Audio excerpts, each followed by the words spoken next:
sure exactly if the Redskins have the ball or not. Play is over. We have unsportsmanlike conduct on number 85. Dismissing goals down.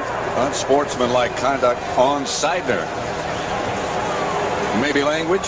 Well, yeah, that was a double dip. I mean, he was a guy that was hit, fumbled, and then he had something to say about it. He got in an argument. We saw him as he was getting up. He was arguing about it. I don't know exactly what, because he wasn't down. I mean, the ball came out before he went down. He didn't recover it. That's the kind of penalty that will find you new employment. First and 10 Redskins at the Eagle 10.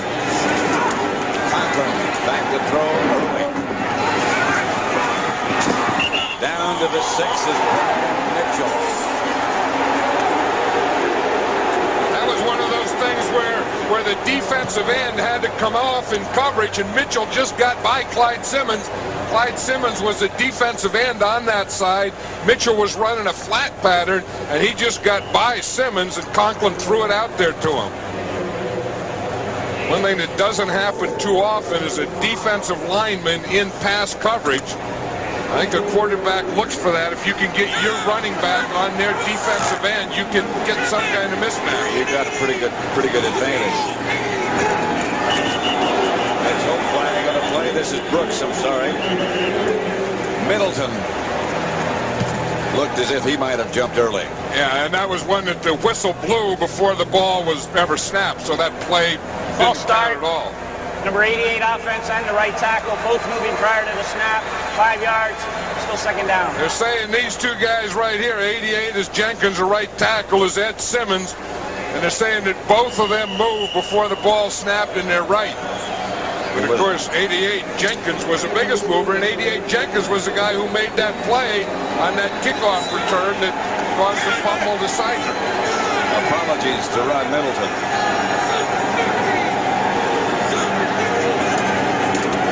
Conklin to throw it. Jimmy G to about the 2. All right, everybody up here. Knocked down by Ben Smith. I'll take it. I think they put Ben Smith in there for Mark McMillan because he's a bigger, stronger guy and probably a stronger tackler. And, you know, that's a play that they probably thought they could do to McMillan. You know, just throw the ball out there and bully him into the end zone. Ben Smith has been injured for a couple years, was a starting corner, is coming back, and they use him in these situations where they need his strength. Mitchell is the lone setback. They need a little bit over a yard.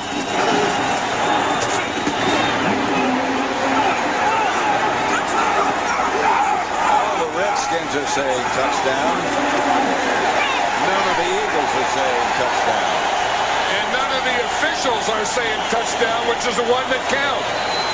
The two officials that are on the line are the ones that call it.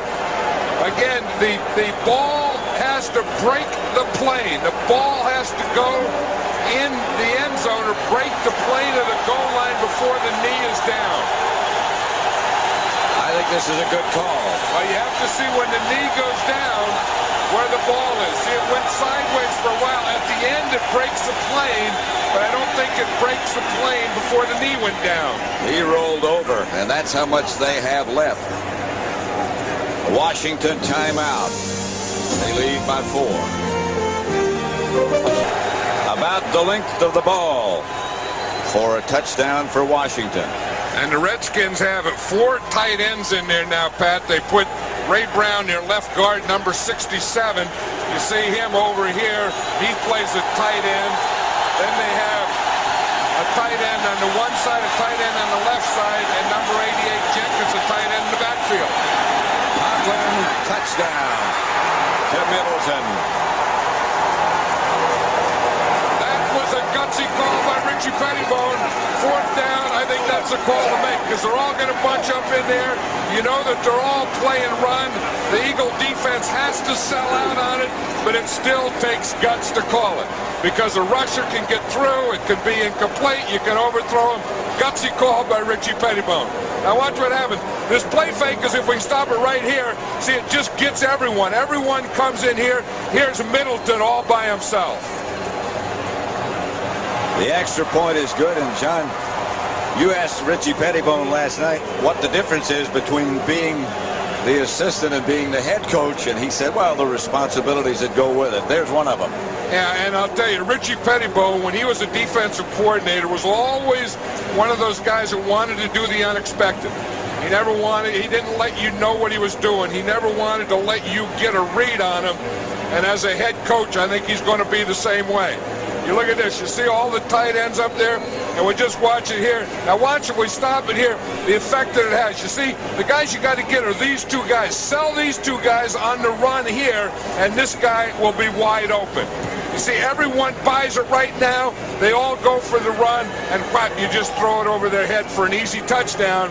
It's an easy way to do it, but it's a gutsy way to do it. I'll guarantee you, it's not easy to call a fourth down play pass. Conklin lobbed it to Middleton.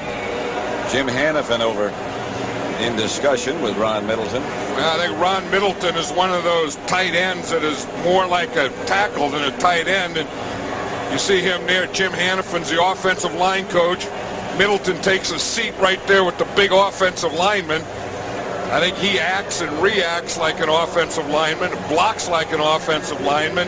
Looks like an offensive lineman. Weighs like an offensive lineman. The number, that's the only thing. Right, and then when they catch a touchdown pass, they all celebrate together. Low Miller's kickoff. Handled by Jeff Seidler about 2 yards deep into the end zone. Hit down inside the 10 by Eilers. You were talking about Eilers as a good special teams player. I'll tell you, he sure is. I mean, that is great coverage. And you see him here. He starts out, there was a double team on him. He gets right by the double team. Then there's not another blocker. And he just runs and just has a feel. You know, the good ones just have a feel of weaving their way through there and getting down there where they don't get blocked. The bad ones, they don't want to get down there, and they always find a way to get blocked. Lamont Hollingquest was with Eilers. Cunningham to Walker. Right side for a couple. You know, Carl Banks is playing a steady game Really over there is. at that outside linebacker. You know, he's not a flashy guy. And, you know, he's not the blitzing type linebacker. He's not the guy that's going to make the big hits or be all over, but he's a very solid guy. And he knows how to play the tight end. He knows how to play the combination blocks of the tackle, tight end, on guard, off guard, back. All those combinations. Read them well, play them well, always solid. You don't run laterally when Carl Banks is on the side you're trying to run to. Here's Cunningham quickly. Fred Barnett took the hit from Darrell Green. I don't know where Darrell Green, he looks like a new man. I mean, Darrell Green, you know, when he first came in the league, they thought he was too small. He's been in the league 11 years, and he's playing today like he just got here. I mean, he made in the first half 2 of the greatest interceptions that I've ever seen, and here he's making a hit. I don't remember Darrell Green ever hitting like this. He's hitting like some fierce linebacker. Ow. They may have to rule him right out of this league. This guy's dangerous out there. And he's been playing a long time. Cunningham on a check with me takes too much time to check with me.